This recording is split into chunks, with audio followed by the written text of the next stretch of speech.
Assalamu alaikum viewers, I hope you will be fine by the grace of Allah Almighty. Now we learn about exercise of 1.2 of class 9th. So let's start 1.2 exercise on page number 8. Question number 1. From the following matrices, identify unit matrices, row matrices, column matrices and null matrices. ये definition हम already सारी discuss कर चुके हैं अपने previous lecture में. ए है हमारे पास, ए मैट्रिसेस में हमारे पास सारे ज़ीरो ज़ीरो हैं, तो ऐसा मैट्रिसेस जिसमें सारे ज़ीरो एलिमेंट आए वो हमारा नल मैट्रिसेस या ज़ीरो मैट्रिस होता है. नेक्स्ट है बी. बी में ओनली रो है, ना कोई भी हमारे पास दूसरी रो मौजूद नहीं है, ओनली वन रो है, तो ये हमारा बी क्या होगा, रो मैट्रिसेस. सी में ओनली वन कॉलम है, तो सी हमारा कॉलम मैट्रिसेस. डी में डायगोनल्स जो है हमारा डायगोनल्स में आइडेंटिटी है, तो इट्स मीन कि ये आइडेंटिटी मैट्रिसेस. ई में ओनली ज़ीरो है, तो ये नल मैट्रिसेस या ज़ीरो मैट्रिसेस, तो कुछ भी कह सकते हैं, नल मैट्रिसेस भी कह सकते हैं और ज़ीरो मैट्रिसेस भी कह सकते हैं. एफ में हमारे पास ओनली कॉलम है, वन कॉलम है, तो ये कॉलम मैट्रिसेस. नेक्स्ट हमारे पास क्वेश्चन नंबर 2 है. From the following matrices identify square matrix, rectangular, row, column, identity, null. इन सबको हमने आइडेंटिफाई करना है. क्वेश्चन हमें दे दिए हैं मैट्रिसेस, इन सबको हमने आइडेंटिफाई करना है कि इनमें से कौन सा डायगोनल है, कौन सा स्केलर, कौन सा यूनिट मैट्रिसेस है. फर्स्ट है हमारे पास डायगोनल्स में जो एलिमेंट्स हैं वो दोनों सेम हैं, 4 4, तो इट्स मीन ये हमारा स्केलर मैट्रिसेस है. स्केलर मैट्रिसेस में जो डायगोनल्स होते हैं वो सेम होते हैं, जो भी डायगोनल्स में एलिमेंट्स आते हैं वो सेम एक जैसे होते हैं, तो ये हमारा स्केलर मैट्रिसेस है और ये हमारा डायगोनल्स मैट्रिसेस भी है, क्योंकि इसमें जो भी डायगोनल बन रहा है उसमें कोई भी एलिमेंट हमारे ज़ीरो नहीं है.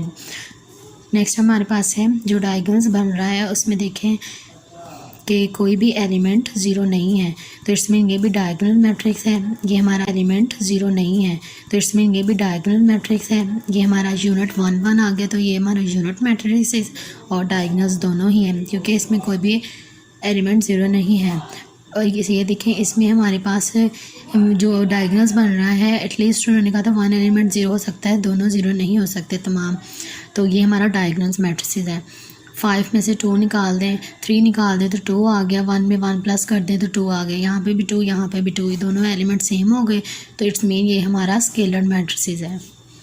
नेक्स्ट है हमारा question number 4. Find negative of a matrix A B C D E. यहाँ पे आपको ई तक मैट्रिसेस दे दिए, हमने इनके नेगेटिव फाइंड करने हैं.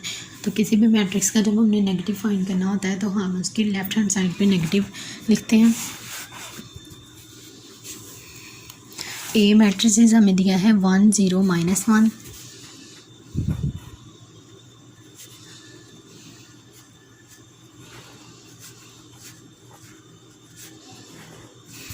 हमने इसका फाइंड आउट करना है नेगेटिव.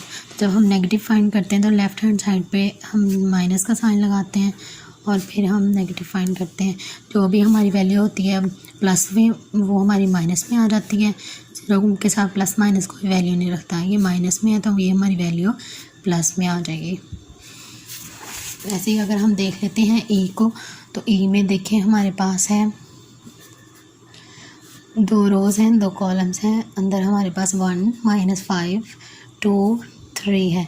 अब इसका हमने नेगेटिव फाइंड करना है, तो इसका नेगेटिव फाइंड करने के लिए भी हम लेफ़्ट हैंड साइड पे माइनस का साइन लगाएंगे और नेगेटिव फाइंड करेंगे. जो हमारी वैल्यू प्लस में होगी वो हमारी नेगेटिव में आ जाएगी, जो नेगेटिव होगी वो हमारी प्लस में आ जाएगी, जो प्लस में होगी वो हमारी नेगेटिव में आ जाएगी. प्लस वाली वैल्यू जो प्लस में होगी वो हमारी नेगेटिव में आ जाएगी. ये हमारा नेगेटिव फाइंड हो गया. नेक्स्ट है हमारे पास ट्रांसपोज दी. में ट्रांसपोज लेना है, हमने फाइंड करना है ट्रांसपोज को. जब भी हम किसी मैट्रिसेस का ट्रांसपोज फाइंड करते हैं, ये भी हमने पढ़ा था कि हम रोज़ को कॉलम में या कॉलम को हम रोज़ में चेंज कर देते हैं. अब हमारे पास है 0 0 1 -2. अब हमने इसका ट्रांसपोज फाइंड करना है, तो जब भी किसी का ट्रांसपोज फाइंड करते हैं तो उसके ऊपर स्मॉल लेटर में हम टी राइट कर देते हैं. अब इसका ट्रांसपोज फाइंड करना है, ये हमारे पास कॉलम है तो हम इसको कॉलम को रो में लिख देंगे. 0 1 माइनस 2। नेक्स्ट हम देखते हैं सी में हमारे पास है 1 2 3 2 माइनस 1 0। अब हमने सी का ट्रांसपोज लेना है, सी मैट्रिक्स का ट्रांसपोज लेना है। तो ट्रांसपोज लेने के लिए हम पहले क्या करते हैं, ऊपर स्मॉल लेटर में टी राइट करते हैं। अब हम क्या करेंगे, जो रोज़ होगी उसको कॉलम में चेंज कर देंगे। रो को कॉलम में या कॉलम को रो में चेंज करते हैं, एक ही बात है। फिर हम जो रो है उसको हम कॉलम में चेंज कर देंगे, फिर जो रो है उसको हम कॉलम में चेंज कर देंगे। ये हमारा ट्रांसपोज का आंसर आ गया। नेक्स्ट क्वेश्चन है हमारे पास question number 6, verify that if A B then. A matrices हमें दे दिया, बी दे दिया। अब हमारे पास दो क्वेश्चन है, ए का ट्रांसपोज कहते लिए जो आंसर है इसका अगेन ट्रांसपोज लें तो वो ए के ही इक्वल आ जाता है। इसी तरह बी के लिए भी उन्होंने कहा है कि अगर आप बी का ट्रांसपोज लेते हैं तो जो आंसर आए उसका अगेन आप ट्रांसपोज लें तो वो बी के ही इक्वल आ जाता है। हम क्वेश्चन नंबर 1 देखते हैं।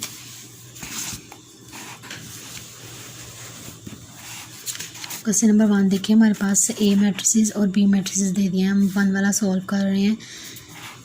पहले हम लेंगे ए का ट्रांसपोज। हमारे पास गिवन में ए मैट्रिसेस है, ए मैट्रिसेस हमारे पास 1 0 2 1। अब हमने इसका लेना है ट्रांसपोज। ए का हम लेंगे ट्रांसपोज।